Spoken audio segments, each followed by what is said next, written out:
Namaste. Today we are going to discuss about sun salutation. सूर्य नमस्कार जैसा नाम से स्पष्ट है, सूर्य को नमस्कार करना, प्रणाम करना, धन्यवाद ज्ञापित करना, योग में सूर्य नमस्कार का अत्यंत महत्वपूर्ण स्थान है।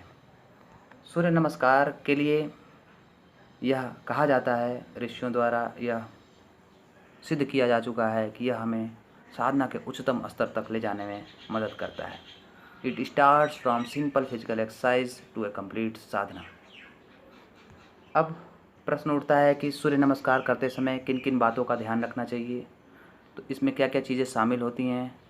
तो इसमें हम देखते हैं कि 4 मुख्य बिंदुओं पर हमें ध्यान रखना होता है। ये 4 बिंदु कौन कौन से होते हैं?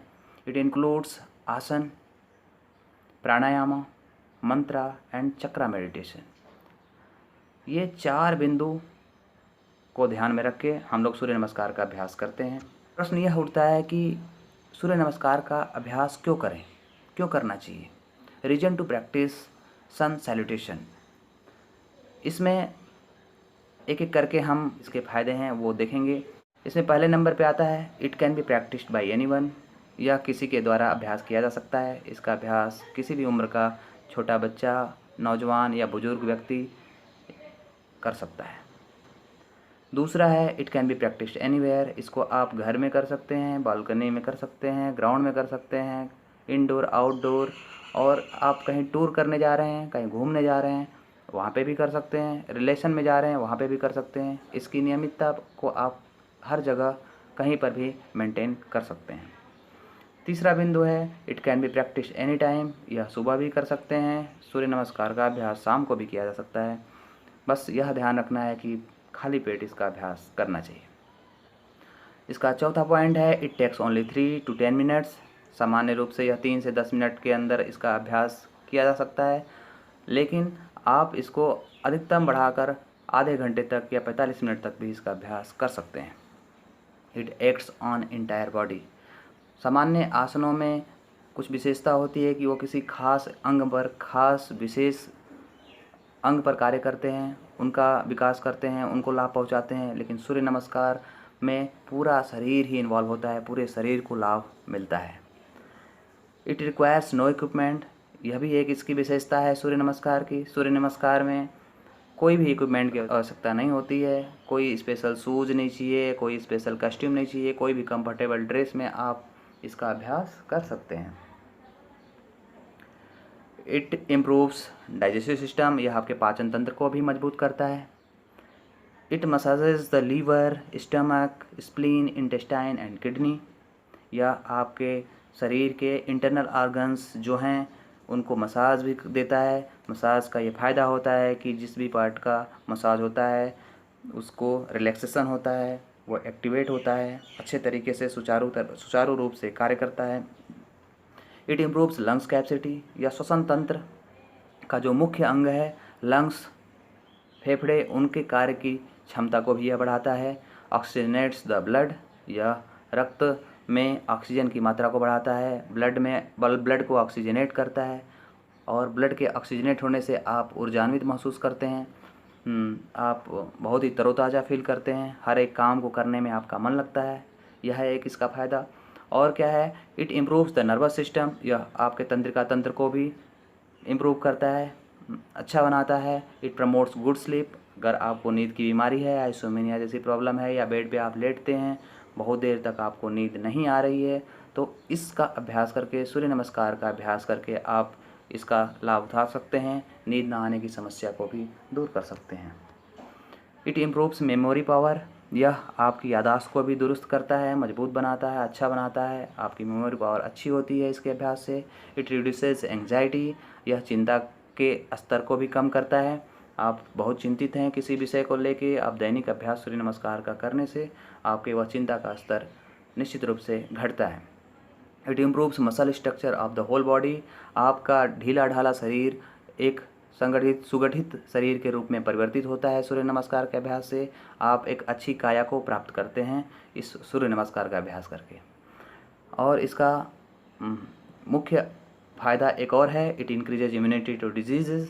यह रोग प्रतिरोधक क्षमता का भी विकास करने में बहुत ही सहायक होता है। आप इम्यूनिटी पावर को डेवलप करते हैं सूर्य नमस्कार का अभ्यास करके। आइए अब यह देखते हैं कि सूर्य नमस्कार का अभ्यास कैसे करें। How to practice sun salutation. इसके 12 स्टेप्स होते हैं, आप सभी लोग जानते हैं, इसका अभ्यास किए भी होंगे, लेकिन कुछ विशेष तरीके से आज हम लोग इसका चर्चा कर रहे हैं। सूर्य नमस्कार में यह पहला स्टेप आपके सामने जो चित्र में दिख रहा है, कैसे करते हैं यह देखना है। हमने चर्चा की थी कि हमें 4 बिंदुओं का मुख्य रूप से ध्यान रखना होता है सूर्य नमस्कार के लिए। पहला आसन, दूसरा मंत्र, तीसरा प्राणायाम और चौथा है मेडिटेशन, ध्यान कहाँ लगाना है। इन 4 बिंदुओं को ध्यान में रखते हुए हम हर एक स्टेप की चर्चा करेंगे। पहले वाले में क्या करना है, आसन क्या करते हैं, प्रणाम आसन। नाम से स्पष्ट है, हाथ जोड़कर खड़े होना है, दोनों एड़ियाँ सटी होंगी, पैर घुटना सटा होगा, सीधा होगा, बॉडी पूरी सीधी होगी। और मंत्र का उच्चारण क्या करेंगे, ओम मित्राय नमः। और ब्रीद यानी प्राणायाम में क्या करना है, एक्सेल करना है, सांस को बाहर निकालना है। और चक्रा मेडिटेशन में आपको ध्यान कहाँ लगाना है, आपको हृदय चक्र पर यानी चेस्ट रीजन में आपको कंसंट्रेट करना है, आपको ध्यान लगाना है। यह हो गया हमारा स्टेप 1। स्टेप 2 में क्या करना है, जैसा कि आसन से स्पष्ट है, हस्त उत्तान आसन चित्र में आपको दिखाई दे रहा है। हाथ को ऊपर उठाकर पीछे की तरफ आर्क बनाना है, मंत्र बोलना है ओम रवये नमः। और ब्रीद करना है इनहेल, सांस को खींचना है। और मेडिटेशन जो करना है, जो ध्यान लगाना है, वह विशुद्धि चक्र पे, विशुद्धि चक्र को नेक रीजन में उसका प्लेस बताया गया है, गले में उसका क्षेत्र बताया गया है। तो इस तरह से यह दूसरा स्टेप करते हैं। तीसरे स्टेप में देखते हैं पद हस्तासना, जैसा चित्र में दिखा जा रहा है, नाम से भी स्पष्ट है, पद हस्त आसना। पैर के पास दोनों हाथों को लाना है, घुटना सीधा रखेंगे, इस बात का ध्यान रखना है। फोरहेड को कोशिश करना है कि घुटने से टच करें, सटाएं। और इसमें जो मंत्र बोलना है वह बोलना है ओम सूर्याय नमः। ब्रीद एक्सेल करना है। पिछले आसन में आपने देखा था कि आप सांस को ले रहे हैं, इसमें आपको सांस को छोड़ना है। और जो ध्यान लगाना है, जो चक्रा मेडिटेशन है, वह स्वाधिष्ठान चक्र पे, स्वाधिष्ठान चक्र गोनाडाइज रीजन पे ध्यान केंद्रित करते हैं, बिलो द स्टोमक रीजन, जिसको ध्यान को केंद्रित करना होता है। इस तरह से चौथे स्टेप में आप देखते हैं अश्व संचालनासना, जैसा चित्र में स्पष्ट है। अश्व मतलब घोड़ा, संचालनासना मतलब संचालित करना। इस तरह से यह चित्र के अनुसार आपको आसन करना होता है। दोनों हाथ के बीच में पैर होता है, एक पैर पीछे ऊपर की तरफ अपने सिर को उठा के खींचना होता है। मंत्र इसमें बोलना है ओम भानवे नमः। सांस को खींचना है, इनहेल करना है। और ध्यान जो होगा वह आज्ञा चक्र पे, आज्ञा चक्र होता है इन बिटवीन द आईब्रोज, दोनों भौहों के बीच में आपको ध्यान केंद्रित करना होता है। नेक्स्ट है आसन पर्वतासना। स्टेप 5 में आप चित्र के अनुसार पर्वतासना, दोनों हाथ और पैरों पे बॉडी वेट होगा, बॉडी पैरेलल है। और मंत्र इसमें जो बोलना है ओम खगाय नमः।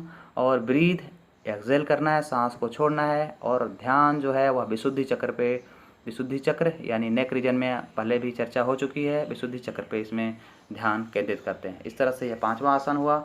छठवें आसन में नाम से स्पष्ट अष्टांग नमस्कार, 8 अंग अष्टांग, इसका संधि विच्छेद करने से पता चलता है 8 अंग जहाँ पे फ्लोर को टच करते हैं, ग्राउंड को टच करते हैं, स्पर्श करते हैं, वो 8 अंग कौन कौन से हैं।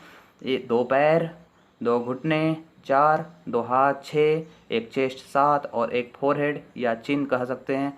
तो यह 8 अंग इस आसन में फ्लोर को टच करते हैं। मंत्र इसमें बोलते हैं ओम पुष्णे नमः। ब्रीथ सस्पेंडेड है। अभी तक के जितने भी स्टेप थे, जितने भी पोजीशन थे, उसमें हम लोगों ने किसी में सांस को रोका था, किसी में सांस को छोड़ा था, लेकिन इसमें सस्पेंड है, सांस ब्रीथ को होल्ड करके रखना है। और चक्रा मेडिटेशन जो है, जो ध्यान लगाना है, वह मणिपुर चक्र में, मणिपुर चक्र होता है स्टमक रीजन, पेट के क्षेत्र में, नाभि के पास आपको ध्यान को केंद्रित करना होता है। 7वां पोजीशन है, इसमें आप नाम से स्पष्ट है भुजंग आसन चित्र में दिखाई दे रहा है। भुजंग की तरह, सांप की तरह आपको जैसे फन उठाता है वैसे ही आपको अपर बॉडी को रेज करना है, अपवर्ड तान के रखना है, खींच के रखना है। और इसमें जो मंत्र बोलते हैं ओम हिरण्यगर्भाय नमः। ब्रीद इनहेल करना है, सांस पिछले में आपने सांस को रोका था, इसमें सांस को खींचना है। ध्यान जो है स्वादिष्टान चक्र पे, बिलो द स्टोमक रीजन पे आपको केंद्रित करना है। 8वां पोजीशन पुनः पर्वतासन, हिप्स को रेज करना है, चित्र में दिख रहा है, हाथ और पैर पे बॉडी वेट है। और मंत्र इसमें बोलना है ओम मारीचे नमः। ब्रीद एक्सेल करना है, सांस को छोड़ना है। और चक्र जो है चक्र मेडिटेशन व विशुद्धि चक्र पे यानी नेक रीजन, गले में आपको ध्यान को केंद्रित करना है। नेक्स्ट है पोजीशन 9, स्टेप 9। इसमें भी वहीं पहले आसन आप कर चुके हैं, अश्व संचालन आसना, घोड़े को संचालित जैसे करते हैं उस मुद्रा में आना है। मंत्र बोलना है ओम आदित्याय नमः। ब्रीद इनहेल करना है, सांस को खींचना है। और चक्र मेडिटेशन जो है आज्ञा चक्र यानी इन बिटवीन द आईब्रोज। ठीक है। नेक्स्ट है आसन स्टेप 10 आसन है पद हस्तासना। यह स्टेप 3 में भी आप कर चुके हैं। आपके दोनों पैर सीधे होंगे, सटे होंगे आपस में, फोरहेड नी में कोशिश करना है टच करने की, हाथ जो है पैरों के बगल में, नाम से स्पष्ट है पद हस्तासना। और मंत्र जो है इसमें बोलेंगे ओम सावित्रे नमः। और सांस को एक्सेल करना है, सांस को छोड़ना है। ध्यान स्वादिष्टान चक्र पे यानी below the stomach region, gonads region में आपको ध्यान को केंद्रित करना है। स्टेप 11 पोजीशन 11 में आप क्या करेंगे, पहले पोजीशन 2 में भी यह कर चुके हैं। हस्त उत्तानासन, हाथों को उठाना है, आर्क बनाना है। मंत्र इसमें क्या बोलना है ओम अर्काय नमः।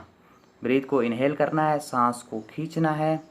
सांस को खींचने के साथ साथ मेडिटेशन जो करना है, जो चक्र मेडिटेशन है, वह विशुद्धि चक्र पे यानी नेक रीजन में आपको कंसंट्रेट करना है। हमारा अंतिम स्टेप है 12 स्टेप। इसमें आसन क्या करना है, प्रणाम आसन। और मंत्र बोलना है ओम भास्कराय नमः। प्राणायाम यानी ब्रीद एक्सेल करना है, सांस को छोड़ना है। और मेडिटेशन जो है ध्यान है जो केंद्रित करना है अनाहत चक्र पे यानी चेस्ट रीजन में, हृदय चक्र पर आपको ध्यान को केंद्रित करना है। इस तरह से यह हमारा सूर्य नमस्कार का अभ्यास इन 12 स्टेप के अंतर्गत किया जाता है। फ़ायदे भी आपने देखे, कितने सारे फ़ायदे हैं, इसका अभ्यास कितना लाभदायी है। और मुख्य रूप से जो बातें इसमें ध्यान देने की है वह 4 बिंदु थे, आसन, मंत्र, प्राणायाम और ध्यान। इन 4 बिंदुओं को ध्यान में रखते हुए आप सूर्य नमस्कार के सभी लाभ को प्राप्त कर सकते हैं। धन्यवाद।